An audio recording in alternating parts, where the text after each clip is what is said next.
নমস্কাৰ টাইমলৈ স্বাগতম মই অভিলাষ আৰু লৈ আহিছো এটা গুৰুত্বপূৰ্ণ খবৰ 17 বছৰৰ পিছত বাংলাদেশলৈ উভতিল খালেদা জিয়াৰ পুত্ৰ তাৰিক ৰহমান আৰু তাৰিক ৰহমানক আদৰিবলৈ বাংলাদেশত লাখ লাখ জনতাৰ ভিৰ আৰু তাৰিক ৰহমান বাংলাদেশলৈ উভতাৰ পিছতেই বৰ্তমান সময়ত বাংলাদেশৰ ৰাজনৈতিক প্ৰেক্ষাপট সলনি হৈ পৰিছে আগন্তুক পৰৱৰ্তী প্ৰধানমন্ত্ৰী হিচাপে তাৰিক ৰহমানৰ নাম আহিছে চৰ্চাত আৰু এই সন্দৰ্ভত বাংলাদেশৰ সলনি হৈছে ৰাজনৈতিক প্ৰেক্ষাপট সকলো সলনি হোৱা পৰিলক্ষিত হৈছে আৰু এই সন্দৰ্ভত লৈ আহিছো জনাইছো star cement present time eight big breaking ডাঙৰ খবৰ বাংলাদেশৰ ৰাজনৈতিক প্ৰেক্ষাপটৰ ডাঙৰ খবৰ আহি পৰিছে 17 বছৰৰ পিছত বাংলাদেশলৈ উভতিল খালেদা জিয়াৰ পুত্ৰ তাৰিক ৰহমান আৰু তাৰিক ৰহমানক আদৰিবলৈ বাংলাদেশৰ ৰাজপথত লাখ লাখ লোকৰ ভিৰ লাখ লাখ লোক সমাগম হৈছে 2008 চনতেই হাসিনা চৰকাৰৰ দিনত দুৰ্নীতিৰ অভিযোগ উত্থাপন হৈছিল তাৰিক ৰহমানৰ বিৰুদ্ধে প্ৰাক্তন প্ৰধানমন্ত্ৰী খালেদা জিয়াৰ পুত্ৰ তাৰিক ৰহমানৰ বিৰুদ্ধে অভিযোগ উত্থাপন হৈছিল আৰু গ্ৰেপ্তাৰৰ পৰা হাত সাৰিবলৈ লণ্ডনলৈ পলাই গৈছিল 17 বছৰ ধৰি লণ্ডনত আছিল আৰু 17 বছৰৰ পিছত বাংলাদেশত উপস্থিত হৈছে তাৰিক ৰহমান উপস্থিত হোৱাৰ পিছতে লাখ লাখ লোক আহিছে আদৰিবলৈ আৰু তাৰিক ৰহমান বাংলাদেশলৈ অহাৰ পিছতেই সলনি হৈছে বাংলাদেশৰ ৰাজনৈতিক প্ৰেক্ষাপট 2026 12 ফেব্ৰুৱাৰীত বাংলাদেশত নিৰ্বাচন আছে বাংলাদেশৰ বৰ্তমান অন্তৰ্বৰ্তীকালীন চৰকাৰ আছে কিন্তু বাংলাদেশত 26 চনত অনুষ্ঠিত হ'ব নিৰ্বাচন আৰু নিৰ্বাচনৰ প্ৰাক্ষণত প্ৰধানমন্ত্ৰীৰ তালিকাৰ চৰ্চাত নাম আছে তাৰিক ৰহমানৰ ইতিমধ্যে শেখ হাসিনাৰ যি আৱামী লীগ আছিল আৱামী লীগক নিষেধাজ্ঞা আৰোপ কৰা হৈছে যদি নিষেধাজ্ঞা আৰোপ কৰা হৈছে তেন্তে বিএনপিৰ বৰ্তমান সময়ত বিজয়ী প্ৰতিদ্বন্দ্বী হিচাপে থিয় দিছে আৰু বিএনপিৰ নেতা তাৰিক ৰহমান পৰৱৰ্তী প্ৰধানমন্ত্ৰী হোৱাৰ সম্ভাৱ্য আহি পৰিছে বিএনপিৰ অধ্যক্ষ খালেদা জিয়া তাৰিক ৰহমানৰ মাতৃ 80 বছৰ হৈছে তেওঁ বৰ্তমান সময়ত ৰাজনৈতিক প্ৰেক্ষাপটত নাই গতিকে তাৰিক ৰহমান পৰৱৰ্তী প্ৰধানমন্ত্ৰী হোৱাৰ সম্ভাৱনা আহি পৰিছে সম্ভাৱ্য প্ৰাৰ্থী হিচাপে থিয় দিছে ইফালে বাংলাদেশৰ নতুন ৰাজনৈতিক দল এনচিপি যিসকলে বাংলাদেশৰ শেখ হাসিনাৰ চৰকাৰৰ বিৰুদ্ধে প্ৰতিবাদ কৰিছিল তেওঁলোকে নতুন দল গঠন কৰিছে এনচিপি তাতো এটা নতুন দল আহি পৰিছে বাংলাদেশৰ গতিকে 26ৰ বাংলাদেশৰ নিৰ্বাচনক লৈ সকলো তৎপৰ হৈছে খালেদা জিয়াৰ পুত্ৰ তাৰিক ৰহমান বাংলাদেশত উপস্থিত হৈছে আৰু বাংলাদেশত উপস্থিত হোৱাৰ পিছতে লাখ লাখ লোক আহিছে 17 বছৰৰ পিছত তাৰিক ৰহমানক আদৰিবলৈ লাখ লাখ লোক আহি পৰিছে 2008 চনত লণ্ডনলৈ গৈছিল গ্ৰেপ্তাৰৰ ভয়ত তেওঁ লণ্ডনলৈ গৈছিল আৰু 17 বছৰৰ পিছত বাংলাদেশত উপস্থিত হৈছে আৰু এনেকৈ লাখ লাখ লোকে আদৰা দেখিবলৈ পোৱা গৈছে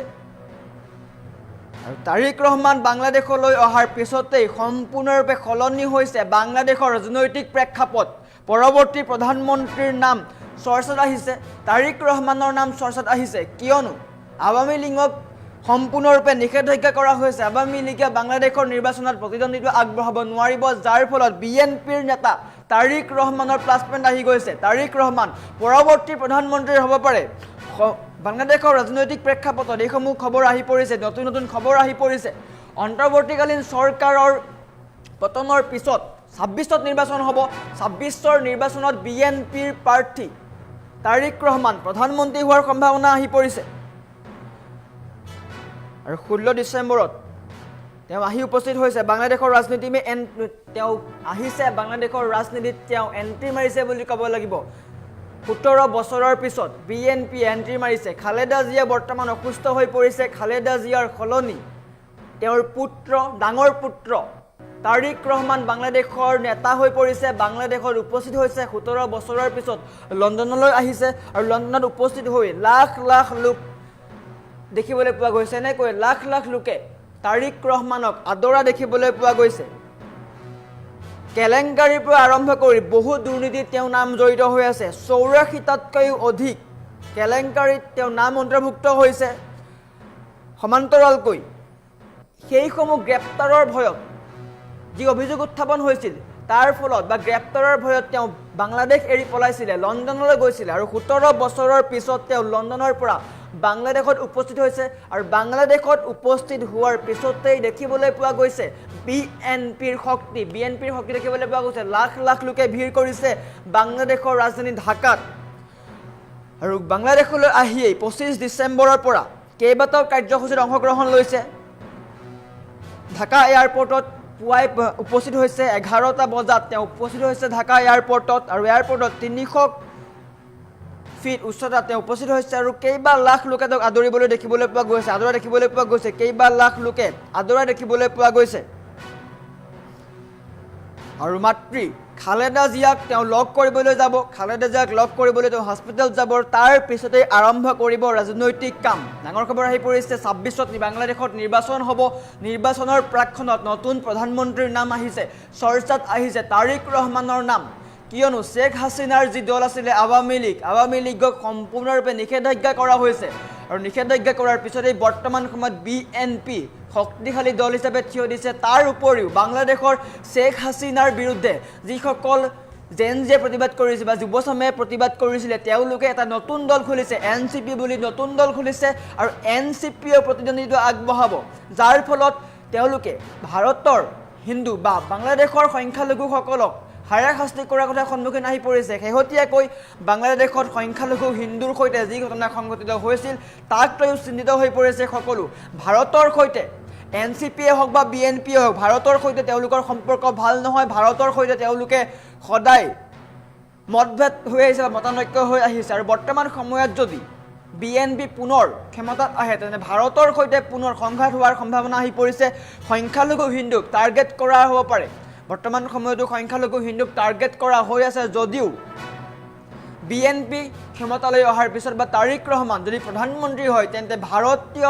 ভাৰতৰ সৈতে সকলো সম্পৰ্ক বেয়া হোৱাৰ কথা আহি পৰিছে সমান্তৰালকৈ বাংলাদেশৰ সংখ্যালঘু হিন্দুসকলক হাৰাশাস্তি কৰিব পাৰে গতিকে এইসমূহ কথা চৰ্চাত আহি পৰিছে আৰু 26ৰ নিৰ্বাচনৰ সমাগত হোৱাৰ সমান্তৰালকৈ এনেকৈ বিএনপিৰ নেতা তাৰিক ৰহমানে এণ্ট্ৰি মাৰিছে বাংলাদেশৰ ৰাজনীতিত খালেদা জিয়াক বৰ্তমান সময়ত হস্পিটেলত ৰখা হৈছে তেওঁৰ 80 বছৰ হৈছে ইতিমধ্যে তেওঁ ৰাজনীতিৰ পৰা অৱসৰ ঘোষণা কৰিব কিন্তু বিএনপিৰ নেতা নতুন নেতা তাৰিক ৰহমান বাংলাদেশলৈ অহাৰ পিছতেই সম্পূৰ্ণৰূপে সলনি হৈ পৰিছে বাংলাদেশৰ ৰাজনৈতিক প্ৰেক্ষাপট আৰু যেহেতু বাংলাদেশৰ নিৰ্বাচন সমাগত নতুন বছৰ ফেব্ৰুৱাৰীত অনুষ্ঠিত হ'ব নিৰ্বাচন আৰু নিৰ্বাচনত মূল প্ৰতিদ্বন্দ্বী হিচাপে থিয় দিব তাৰিক ৰহমান প্ৰধানমন্ত্ৰীৰ তালিকাত তেওঁৰ নাম আছে তাৰিক ৰহমানৰ নাম প্ৰধানমন্ত্ৰী হিচাপে চৰ্চাত আছে গতিকে হয়তো আগন্তুক নিৰ্বাচনত তাৰিক ৰহমান বাংলাদেশৰ পৰৱৰ্তী প্ৰধানমন্ত্ৰী হ'ব পাৰে বাংলাদেশলৈ অহাৰ পিছতেই প্ৰধানমন্ত্ৰীৰ তালিকাত চৰ্চা তাৰিক ৰহমানৰ নাম আহি পৰিছে আৰু ৰাছিয়ায়ো এটা কথা স্পষ্টকৈ কৈছিল বাংলাদেশত যে ভাৰতৰ সৈতে সম্পৰ্ক ভাল ৰাখিব লাগিব কিন্তু যদি বিএনপি আহে ক্ষমতালৈ বা এনচিপি আহে ক্ষমতালৈ তেন্তে তেওঁলোকে ভাৰতৰ সৈতে সম্পৰ্ক ভালে ৰাখিব নে নাৰাখে সেয়া কিন্তু এতিয়াও সুস্পষ্ট হৈ উঠা নাই কিয়নো ভাৰতৰ সৈতে সম্পৰ্ক বেয়া শেখ হাছিনা যেতিয়া প্ৰধানমন্ত্ৰী হৈ আছিলে তেতিয়া ভাৰতৰ সৈতে সম্পৰ্ক ভাল আছিলে কিন্তু শেখ হাছিনাৰ চৰকাৰ পতনৰ পিছতেই সংখ্যালঘু হিন্দুক পুনৰ টাৰ্গেট কৰা হৈছে শেহতীয়াকৈ দীপু দাস নামৰ এগৰাকী সংখ্যালঘু হিন্দুক বাংলাদেশত কি ধৰণে হত্যা কৰা হ'ল সেই সকলোৱে দেখিলে যদি এনেকৈয়ে হৈ থাকে তেন্তে সংখ্যালঘু হিন্দুসকলৰ বিপদ নিশ্চিত হৈ পৰিছে বাংলাদেশত আৰু বৰ্তমান সময়ত বাংলাদেশৰ ৰাজনৈতিক প্ৰেক্ষাপটত এটা নতুন নাম চৰ্চাত আহিছে তাৰিক ৰহমানৰ নাম চৰ্চাত আহিছে বাংলাদেশলৈ আহিয়েই নিজৰ শক্তি দেখুৱাইছে এনেকৈ লাখ লাখ লোকে আদৰা দেখিবলৈ পোৱা গৈছে 2008 চনত হাছিনা চৰকাৰৰ দিনত তাৰিক ৰহমানৰ বিৰুদ্ধে গুৰুতৰ অভিযোগ উত্থাপন হৈছিলে কেলেংকাৰীৰ পৰা আৰম্ভ কৰি কেইবাটাও অভিযোগ উত্থাপন হৈছিলে গ্ৰেপ্তাৰ হোৱাৰ ভয়ত লণ্ডনলৈ পলাই গৈছিলে লণ্ডনত ইমান দিন আছিল আৰু লণ্ডনৰ পৰা 17 বছৰৰ পিছত উভতি আহিছে বাংলাদেশলৈ আহিয়েই বাংলাদেশৰ ভূমি স্পৰ্শ কৰিছে আৰু বৰ্তমান সময়ত বাংলাদেশৰ ৰাজপথত লাখ লাখ লোকে আদৰিবলৈ যোৱা দেখিবলৈ পোৱা গৈছে এনেকৈ সকলো ওলাই গৈছে তাৰিক ৰহমানক আদৰিবলৈ কিয়নো আগন্তুক যি নিৰ্বাচন আহি আছে নিৰ্বাচনৰ